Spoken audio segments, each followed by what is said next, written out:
Buen día, quisiera agradecer a WWF Colombia y a Corpo Amazonía por la oportunidad para participar en este taller de orientación técnica llamado Conceptualización Categorías de Manejo de Áreas Protegidas.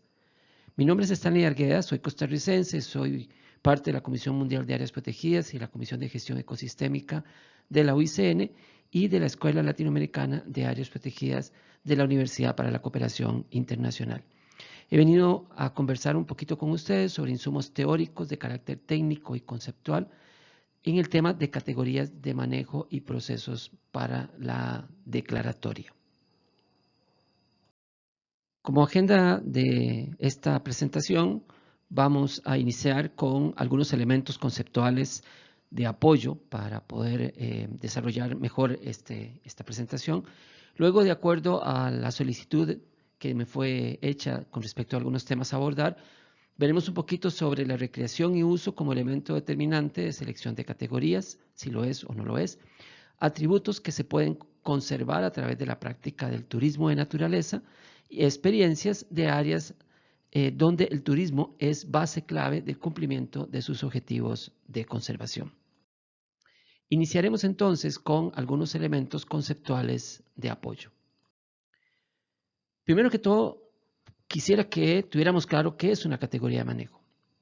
Entendemos por categoría de manejo como una tipología o clasificación para las áreas protegidas que define objetivos superiores de conservación para cada tipo y lineamientos generales de manejo, abarcando todo el abanico de opciones en intensidades y objetivos de manejo que se requieren en un país para garantizar la conservación y el uso adecuado de su patrimonio natural, así como del cultural asociado.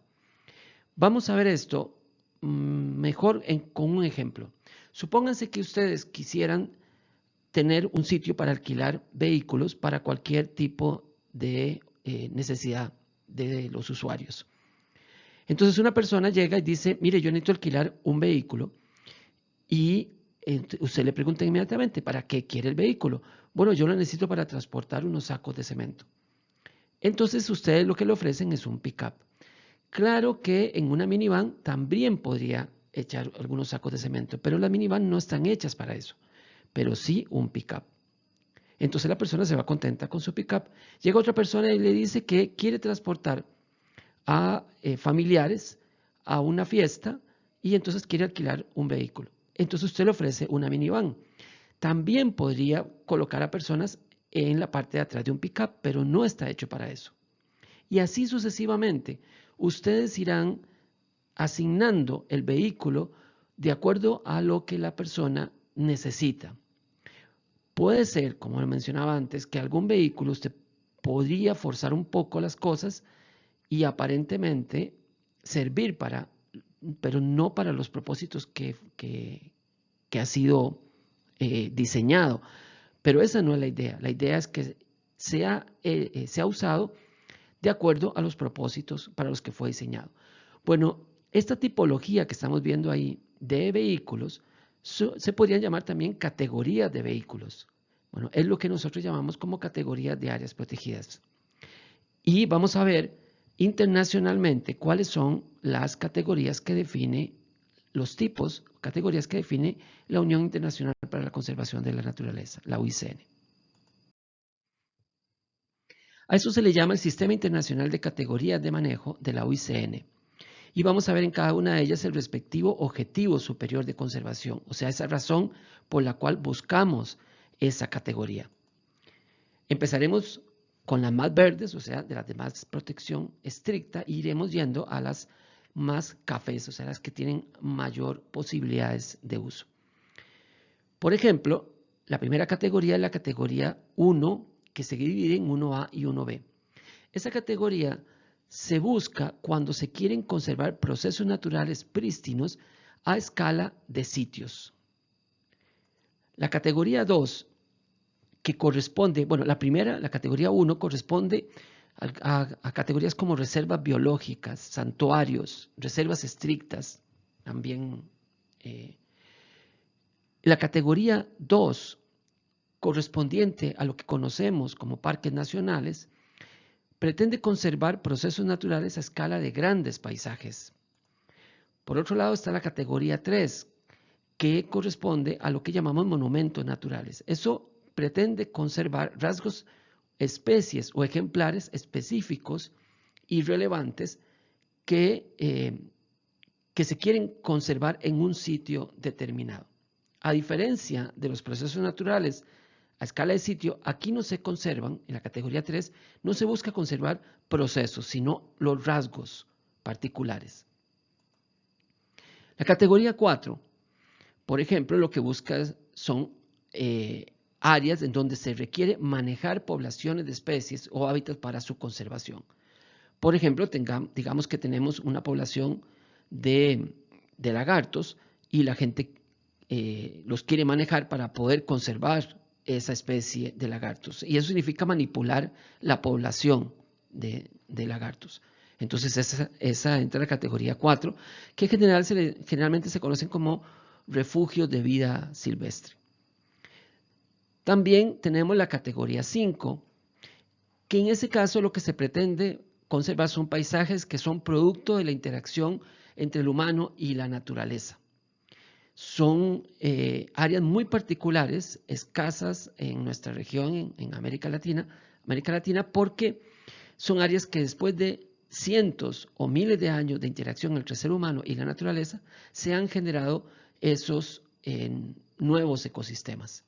Por último están las categorías 6, que son las que pretenden armonizar procesos productivos con conservación de la naturaleza. Aquí es donde se trabaja muy fuertemente todo lo que tiene que ver con el desarrollo sostenible. Cada una de estas categorías de este sistema internacional puede tener manifestaciones diferentes en los diferentes países. Por ejemplo, la categoría 6, en el caso solamente de Brasil, pueden ser las famosas reservas extractivistas o las reservas de desarrollo sustentable, o también pueden ser las reservas forestales o florestas nacionales. Entonces hay que tener cuidado porque hay categorías asignadas en los países que, de acuerdo al manejo que se desarrolla en el país, corresponderían a diferentes categorías de este sistema internacional. Por ejemplo, el Parque Nacional correspondería a una categoría 2 de UICN. Y si ustedes van al Parque Nacional Yellowstone, verán que efectivamente corresponde a la categoría 2 de UICN. Sin embargo, en Costa Rica, por ejemplo, tenemos el Parque Nacional Guanacaste, que se maneja como categoría 1A de UICN. El Parque Nacional Yaú en Brasil se maneja como categoría 1B de UICN. En estos casos, estos dos parques, en el caso de Guanacaste, por ejemplo, no se permite el ingreso de visitantes. En el caso del Parque Nacional Yaú, solamente grupos muy pequeños y ocasionales son los que ingresan al área. En el Parque Nacional El Palmar, que es un área muy manejada en Argentina, correspondería a la categoría 4 de UICN. El Parque Nacional Cabo Polonio en Uruguay corresponde más a una categoría 5 de UICN. Y el Parque Nacional La Paya en Colombia, por ejemplo, tiene sectores con campesinos y otros sectores con comunidades indígenas que hacen uso sustentable de ese recurso. Se parece más a una categoría 6 de UICN. Todas son parques nacionales, pero corresponden o equivalen a categorías diferentes de manejo según este sistema internacional de categorías de la UICN. Para la declaratoria de una categoría, para encontrar la categoría, en la teoría se sigue un proceso relativamente simple, digámoslo así, de 3 pasos. El primero es determinar cuáles son los objetivos de conservación que yo quiero alcanzar en ese sitio. Con esos objetivos de conservación, yo busco cuál categoría de manejo está relacionada con esos objetivos. Por ejemplo, si yo quiero conservar grandes paisajes, porque quiero, digamos, mantener lo que llamamos llaman los ecólogos la biodiversidad beta, yo podría entonces pensar en una categoría de manejo tipo parque nacional. Y basado en eso, yo defino los usos que se van a permitir dentro del área que están asociados a esa categoría de manejo. Este es un flujo teórico, lo que nos dice la teoría, que es el proceso lógico. Sin embargo, ¿será así como funciona en la realidad? ¿Qué pasa si el área protegida se crea en territorios que ya tienen usos? ¿Cómo afecta esto entonces la categorización? Bueno, eso es parte interesante de la discusión de esta charla. Vamos a ver entonces el segundo punto, la recreación y uso como elemento determinante de selección de las categorías. Veamos entonces cómo influyen esos usos.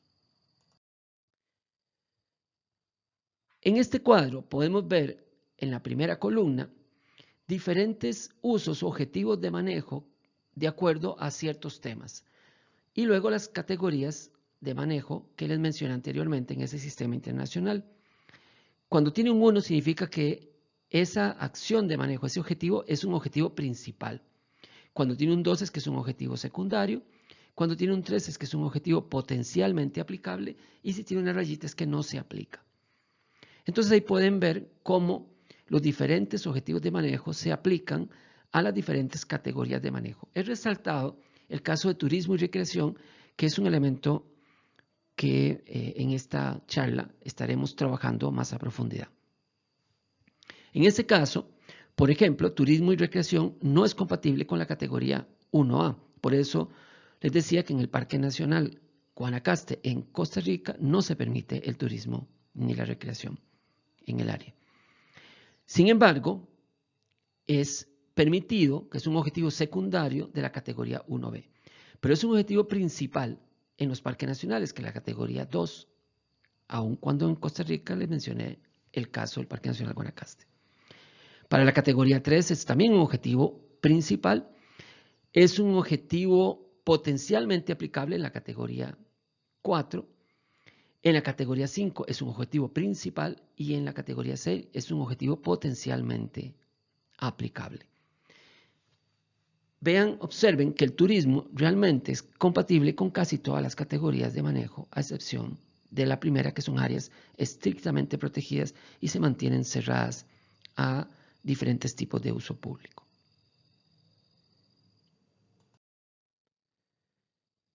La categoría 2, categoría Parque Nacional, desde su creación, por allá en el año 1887, en Estados Unidos, que se originó con la creación del Parque Nacional Yellowstone, el primer parque nacional en el mundo, ha sido una categoría que tiene una alta vocación para los visitantes. Ahí pueden ver el Parque Nacional Torres del Paine en Chile, en la zona austral de Chile, o el Parque Nacional Iguazú, en este caso la zona de Brasil. Todos son áreas con una gran vocación del tema del turismo. Sin embargo, no todos los parques nacionales tienen esa vocación turística, como mencionaba anteriormente. El caso del Parque Nacional Guanacaste, Parque Nacional Yaú, o inclusive el Parque Nacional Huipice-Quime de Perú. Entonces, algunos parques nacionales fueron creados con otros objetivos, como la protección de grandes paisajes o la protección de terrenos que tienen uso de poblaciones locales. Tal es el caso, por ejemplo, de la categoría de manejo de reserva extractivista, que está definida precisamente por el uso. O sea, para crear una reserva extractivista tiene que haber un uso de lo que ellos llaman personas extractivistas. Si no hay ese uso, entonces esa categoría no se otorga a ese territorio.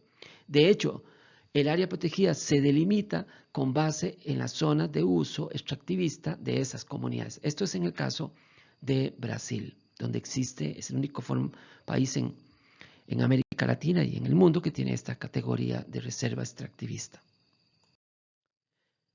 Pero también hay casos como los que ocurren ahí en Colombia, el Parque Nacional Yaigó-Yapaporis, que fue creado precisamente para proteger un modo de vida, el caso de comunidades indígenas, resguardos indígenas. Ese fue el propósito principal en ese caso de ese parque nacional, no el turismo, como si lo fue el Parque Nacional Yellowstone en Estados Unidos y otros parques nacionales en el mundo. También en las zonas marinas, los usos determinan las categorías, como el caso de estas reservas en Costa Rica. El área marina de manejo se determinó que era la categoría para el caso de la Bahía Santa Elena, el área protegida en la Bahía Santa Elena, porque había usos ya previstos por comunidades pesqueras. Entonces no se creó ni un parque nacional, ni ninguna otra categoría, sino esta de área marina de manejo, que es una categoría que equivale a la categoría 6 de UICN. Son áreas protegidas con uso sustentable. Algunas veces, inclusive, esos usos se imponen a la conservación. En Costa Rica, por ejemplo, durante muchos años se luchó por la creación de un parque nacional en el norte del país para proteger las áreas de distribución de una especie en vías de extinción que es la lapa verde, muy amenazada, alara ambigua. Pero los pobladores locales no quieren renunciar a sus derechos de uso y posesión de tierras que son preexistentes, lógicamente, a la creación del área, y pese a los esfuerzos, entonces no fue posible su creación. Tan poderosos pueden ser los usos actuales que tiene un territorio, los derechos de usos, que pueden evitar la creación de un área protegida. En ese sentido, entonces, relacionado con el tema de usos, y particularmente usos turísticos, podemos mencionar algunas cosas. Por ejemplo, el uso recreativo y turístico es compatible con casi todas las categorías de manejo, como lo vimos, por lo que la sola existencia de esta actividad no es un determinante clave para definir la categoría de manejo, como si es el caso del uso extractivista, que define la categoría de RESEX, o el caso de los usos de pesca, que define en las áreas marinas en Costa Rica, que tiene que ser un área marina de uso, de manejo para permitir la pesca. El tener un atractivo natural turístico sí puede ser un motor para indicar la categoría, donde la llamada categoría Parque Nacional da un sello de calidad internacional que la hace muy cotizada. Ustedes saben que en cualquier lugar del mundo, si usted habla de un parque nacional, la gente va a querer ir ahí porque sabe que va a tener algún atractivo natural interesante. La tendencia actual dicta que ante la creación de un área protegida se debe dar prioridad al reconocimiento, respeto y protección de los derechos de uso por parte de poblaciones locales. Cuando la creación del área protegida sea de mayor prioridad o sea incompatible con los usos, se espera que su creación sea supeditada al logro de un acuerdo que satisfaga a las partes involucradas. Entonces, este cuadro que vimos, en donde yo empiezo definiendo los objetivos, con base en los objetivos defino la categoría y eso me determina los usos, realmente no funciona así hoy en día. Lo que funciona es que la categoría de manejo es realmente el producto de una negociación entre los usos actuales y potenciales que tiene el territorio y los objetivos de conservación. Realmente estas dos cosas tienen que armonizarse primero, considerando los derechos que tienen las personas en los usos actuales y considerando lo que queremos conservar.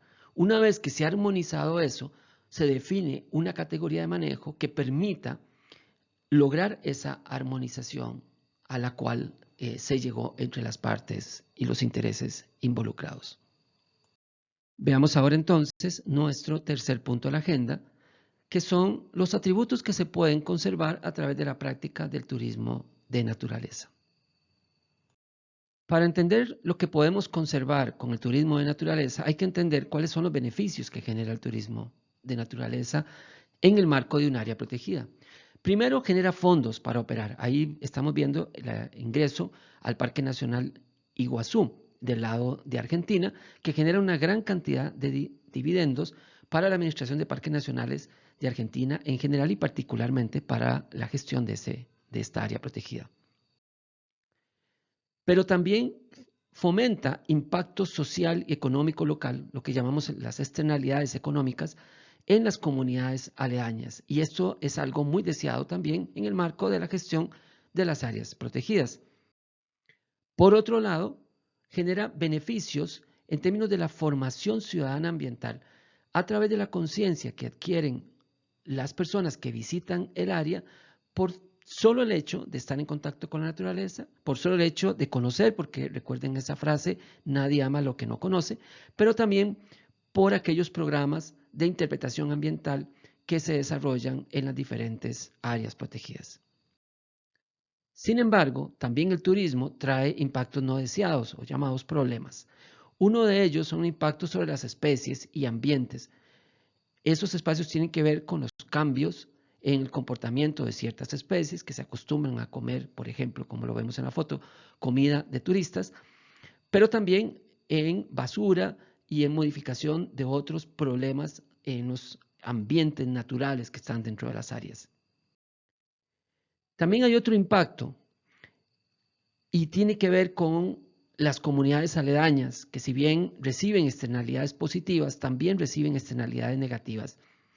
Por ejemplo, esto que ven ahí es una búsqueda en Google de la prostitución en la comunidad de Cahuita. La comunidad de Cahuita, de la que vamos a hablar nuevamente más adelante, es una comunidad que da nombre al Parque Nacional Cahuita. Gracias a la creación del parque se fomentó el turismo y hoy en día esa comunidad pasó de ser una comunidad pequeñita de pescadores a ser una comunidad básicamente de servicios turísticos y también un centro de prostitución y consumo de drogas de la zona. Entonces, si el turismo genera este tipo de beneficios, pero también este tipo de problemas, ¿qué atributos se pueden conservar por medio del turismo de naturaleza? Potencialmente, el turismo puede ayudar a conservar cualquier tipo de atributo natural o cultural, siempre y cuando sea una herramienta que es parte de la gestión dentro de un área protegida. Esto es así porque el turismo, como herramienta de manejo de un área protegida, proporciona eso que vimos hace un momento, oportunidades para financiar su gestión, mejora el valor socioeconómico que le dan las comunidades locales a esos atributos, por lo tanto ayudan a conservarlos y aumenta la conciencia de la sociedad que los visita sobre la importancia de conservar estas áreas protegidas o estos recursos naturales. Ahora, el desafío es tener prácticas de manejo del turismo que permitan potenciar los beneficios y limitar los impactos no deseados. El turismo como herramienta de gestión en un área protegida siempre será un arma de doble filo. Hay que tener cuidado con esa actividad.